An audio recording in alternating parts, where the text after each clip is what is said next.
Baik, yang pertama-tama kita akan membahas tujuan yang menjadi dasar dari rencana pengembangan koperasi simpan pinjam kita.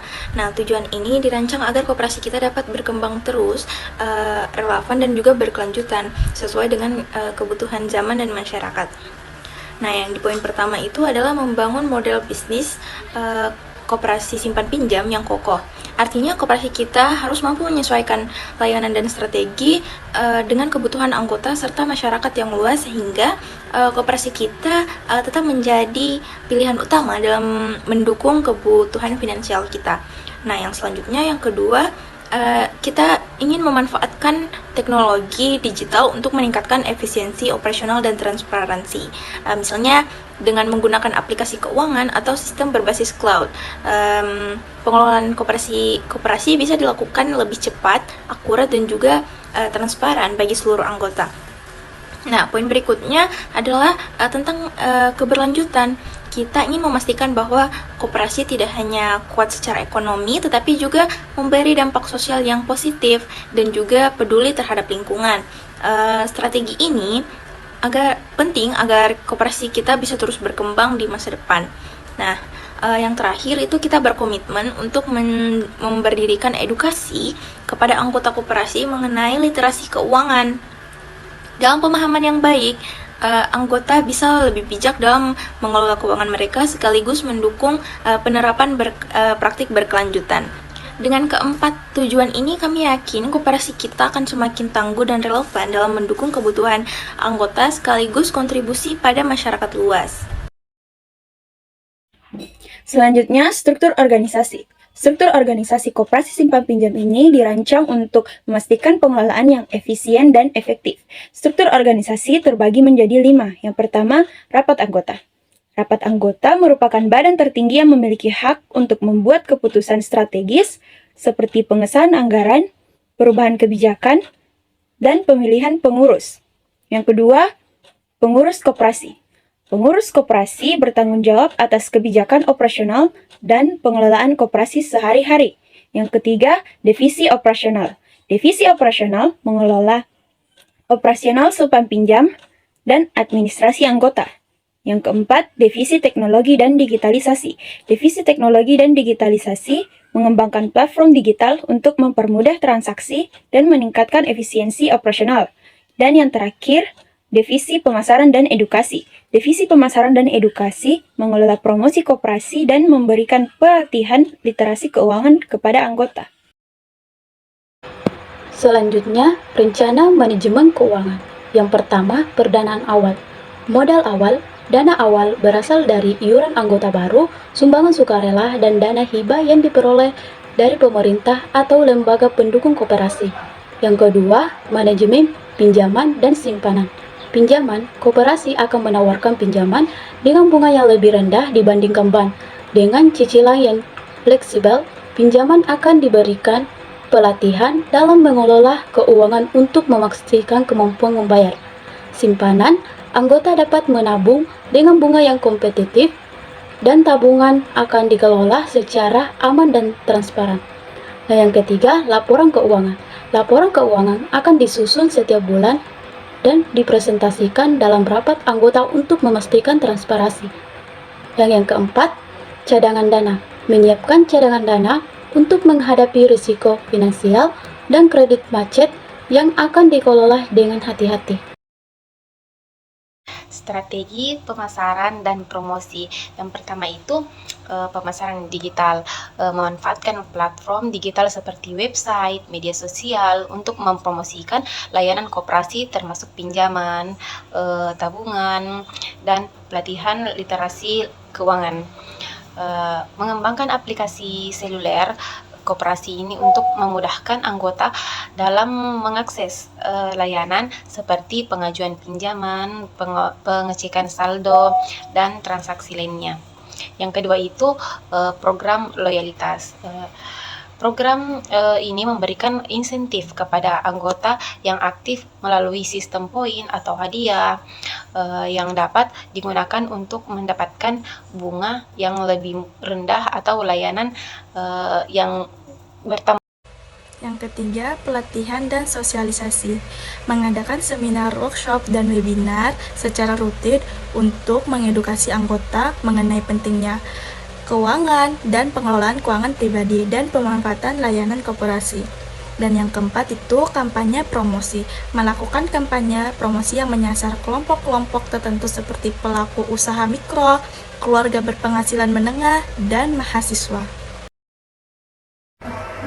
Baik, saya akan menjelaskan tentang kesimpulan analisis SWOT. Dengan penerapan strategi yang tepat, koperasi simpan pinjam dapat berkembang menjadi lembaga yang lebih inklusif, efisien, dan berkelanjutan, memberikan manfaat jangka panjang bagi anggotanya, serta berkontribusi pada pertumbuhan ekonomi yang lebih luas. Ancaman terbesar datang dari persaingan dengan fintech dan tantangan ekonomi global yang dapat mempengaruhi kemampuan anggota untuk membayar pinjaman. Berikut adalah hasil simulasi dan strategi keberlanjutan dari ide bisnis kami, yaitu membangun koperasi simpan pinjam yang tangguh dan berkelanjutan. Baik, Assalamualaikum warahmatullahi wabarakatuh. Waalaikumsalam warahmatullahi wabarakatuh. Eh, Selamat sore teman-teman sekalian. Terima kasih telah meluangkan waktu untuk hadir dalam rapat koperasi kita pada sore hari ini. Meskipun dilakukan secara online, saya harap semua dalam keadaan sehat. Sebelum memulai, mohon pastikan koneksi internet stabil dan mikrofon Anda dimatikan jika kecuali ketika Anda sedang berbicara. Sebelumnya, apakah suara saya terdengar jelas? Jelas. Baik. Agenda kita hari ini adalah membahas rencana penggunaan dana cadangan koperasi untuk ekspansi usaha. Sebelum itu, saya minta Wasila, sekretaris kita, untuk melakukan roll call atau pengecekan kehadiran. Terima kasih Nabila. Saya akan memanggil nama satu persatu. Mohon Anda menjawab hadir saat dipanggil. Yang pertama, Nabila, Hadir. Salwa, Hadir. Alia, Hadir. Hasni, Hadir. Alia. Hadir. Semua peserta telah hadir. Dengan ini, rapat resmi dimulai pada pukul 9.00. Baik, terima kasih Wasila. Kita langsung saja masuk ke agenda utama. Saya akan memberikan gambaran singkat terlebih dahulu. Koperasi kita memiliki dana cadangan sebesar 200 juta. Ada usulan untuk menggunakan 150 juta dari dana ini untuk membuka toko sembako. Selanjutnya, saya minta Salwa selaku bendahara untuk memaparkan detail rencana ini. Salwa, saya persilahkan. Terima kasih kepada Nabila. Mohon izin saya akan berbagi layar agar lebih jelas. Saya untuk minta tolong kepada Nur Hasni untuk share.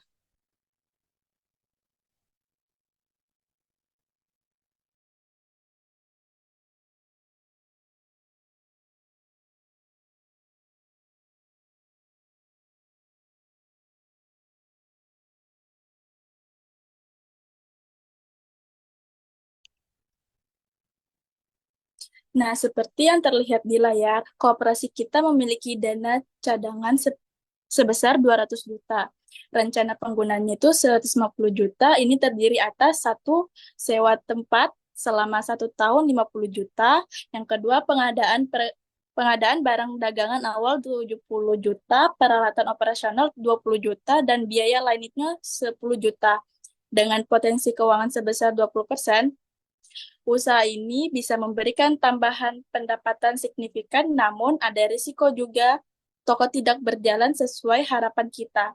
Karena itu, kita perlu mendiskusikan bersama strategi mitigasi dan pengelolaan usaha. Terima kasih kepada Nur Hasni sudah yang men-share. Baik, terima kasih untuk Salwa dan Nur Hasni. Selanjutnya, mari kita dengarkan pendapat dari anggota. Alia, saya beri Anda kesempatan pertama. Silahkan mengaktifkan mikrofon Anda. Terima kasih Nabila. Menurut saya, rencana ini sangat baik. Membuka sembako adalah langkah strategis karena kebutuhan sembako tidak pernah surut. Namun, Saya ingin memastikan bahwa kita memiliki rencana cadangan jika usaha ini tidak berjalan lancar. Misalnya, bagaimana jika penjualan tidak sesuai target di bulan pertama? Pendapat yang bagus, Alia. Kita memang perlu membahas strategi mitigasi. Selanjutnya, Asni, silakan berikan pandangan Anda. Baik, terima kasih Nabila. Saya mendukung rencana ini, tetapi saya ingin menekankan pentingnya pengelolaan profesional. Kita bisa menunjuk manajer toko yang berpengalaman untuk mengelola operasionalnya. Jika perlu, koperasi bisa memberikan pelatihan manajemen kepada tim yang akan menjalankan toko. Ya, masukan yang baik, Asni. Bagaimana dengan Anda, Alia?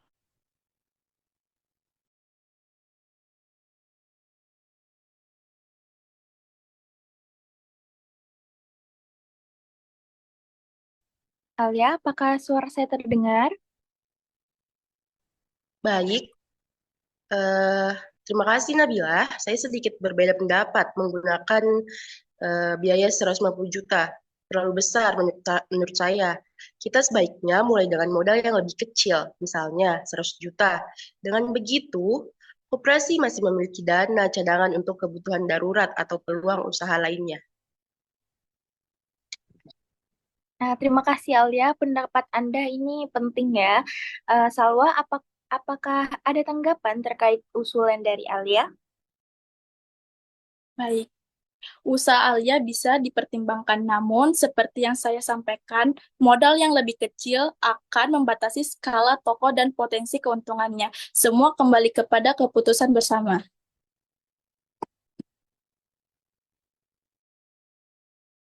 Baik, teman-teman. Terima kasih atas masukan dari semua pihak. Sekarang kita akan mengambil suara. Saya meminta Anda menggunakan fitur raise hand yang ada di Zoom untuk menyatakan setuju dengan usulan awal, yaitu penggunaan 150 juta. Silahkan klik raise hand sekarang.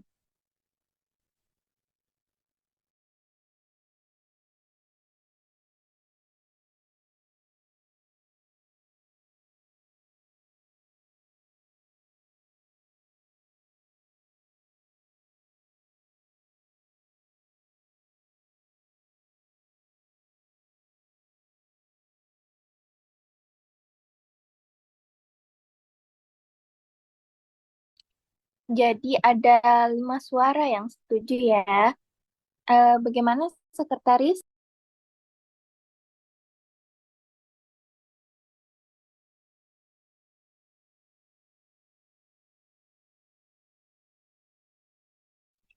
Mohon maaf, Wasila belum dinyalakan mic-nya. Baik, 5 suara setuju, 1 suara menolak. Dengan demikian, usulan penggunaan Rp 150 juta disetujui. Baik, keputusan telah diambil. Langkah selanjutnya adalah membentuk tim kecil untuk merancang operasional toko. Saya akan menghubungi Anda secara pribadi untuk detail lebih lanjut. Wasila, tolong catat keputusan ini dan siapkan laporan untuk rapat berikutnya. Baik, Nabila, semua akan saya catat. Baik, terima kasih atas partisipasi rekan-rekan semuanya. Semoga rencana ini membawa kemajuan bagi koperasi kita. Rapat selesai. Silakan keluar dari Zoom jika tidak ada lagi yang ingin disampaikan. Sampai jumpa pada rapat selanjutnya.